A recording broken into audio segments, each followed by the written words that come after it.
আমরা জানি মাঠ পর্যায়ে সরকারের সকল কর্মপরিকল্পনা এবং কর্মসূচির বাস্তবায়নের জন্য আপনারা নিরলস পরিশ্রম করে যাচ্ছেন। আপনাদের ভূমিকা এই ক্ষেত্রে অত্যন্ত গুরুত্বপূর্ণ। অপরদিকে সশস্ত্র বাহিনীর সেনা নৌ বিমান বাহিনী বাংলাদেশের শুধুমাত্র প্রতিরক্ষা এবং সার্বভৌমত্ব রক্ষার জন্যই নয়, আপৎকালীন সময় এবং শান্তিকালীন সময়ে অসামরিক পরিশনের পাশে সবসময় পাশে দাঁড়িয়েছে, জনগণের পাশে দাঁড়িয়েছে। আর এ কারণেই আমি মনে করি আমাদের আজকের যে আলোচনা মত বিনিময় এটা অত্যন্ত গুরুত্বপূর্ণ এবং আমার বিশ্বাস দীর্ঘদিন পর মাননীয় প্রতিরক্ষা উপদেষ্টা এবং 3 বাহিনী প্রধান একত্রিতভাবে এ ধরনের একটা আয়োজনে উপস্থিত হয়েছেন।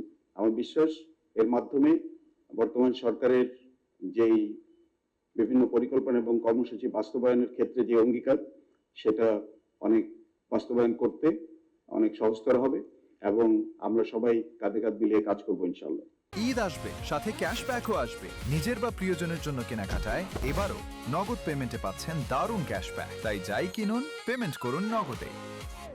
প্রিয় কমিশনার এবং জেলা প্রশাসকবৃন্দ, আপনারা জানেন বাংলাদেশ নৌবাহিনী শান্তিতে সংগ্রামী সমুদ্রে দুর্জয় এই মূল্যমন্ত্রে উজ্জীবিত হয়ে দেশের সার্বভৌমত্ব রক্ষার মূল দায়িত্ব পালন করে এবং বিশাল সমুদ্র সীমার সার্বভৌমত্ব, স্বাধীনতা রক্ষা এবং একই সাথে সমুদ্রে সকল অর্থনৈতিক কার্যক্রম এটা নিরাপত্তা বিধান করা নৌবাহিনীর মূল দায়িত্ব।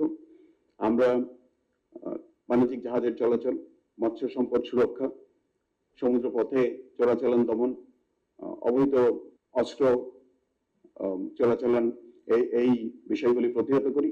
একই সাথে মানব পাচার রোধের ক্ষেত্রেও আমাদের এবং কোস্টগার্ডের সদস্যদের গুরুত্বপূর্ণ ভূমিকা রয়েছে সমুদ্র এবং উপকূলীয় এলাকায়। গতকালকে আপনারা দেখেছেন টেকনাফে একটি অভিযানে নৌ সদস্যরা প্রায় 30 কোটি টাকার মূল্যের আইস, ইয়াবা এবং বিদেশি পিস্তল উদ্ধার করেছে এবং এই কার্যক্রমগুলি উপকূলীয় অঞ্চলে এবং সমুদ্র এলাকায় আমাদের নিয়মিতভাবে আমরা এই দায়িত্ব পালন করে থাকি এবং এই ক্ষেত্রে আমরা সবসময় স্থানীয় প্রশাসনের যে সহযোগিতা পাই সেই জন্য আমি আপনাদের মাধ্যমে স্থানীয় এবং মাঠ প্রশাসনের সকল কর্তা ব্যক্তিদেরকে আন্তরিক ধন্যবাদ জ্ঞাপন করছি। বিগত প্রায় 1.5 বছর যাবৎ, 1.5 বছরের অধিক আমরা অসামরিক প্রশাসনের সহায়তার জন্য সরকারি নির্দেশনা অনুযায়ী নিয়োজিত রয়েছি এবং এই সময় আপনারা দেখেছেন অতীতের যে কোনো সময়ের তুলনায় আমার বিশ্বাস বাংলাদেশের ইতিহাসে সুনিবিড় একটা সম্পর্ক সামরিক এবং অসামরিক প্রশাসনের মধ্যে বিরাজমান ছিল, এখনো রয়েছে। এখনো আমরা স্বল্প মাত্রায় আমাদের মোতায়েন বলবৎ রেখেছি সরকারি নির্দেশনা অনুযায়ী। গত 12 ফেব্রুয়ারির যে জাতীয় নির্বাচন, সেই জাতীয় সংসদ নির্বাচনে আমরা সবাই কাঁধে কাঁধ মিলিয়ে কাজ করেছি, আন্তরিকতার সাথে নিষ্ঠার সাথে জনগণের প্রতি আমাদের অঙ্গীকার পালন করেছি এবং তারই ফলশ্রুতি একটা সুন্দর, সুষ্ঠু, অবাধ, নিরপেক্ষ এবং গ্রহণযোগ্য নির্বাচন আমরা জাতিকে উপহার দিতে পেরেছি।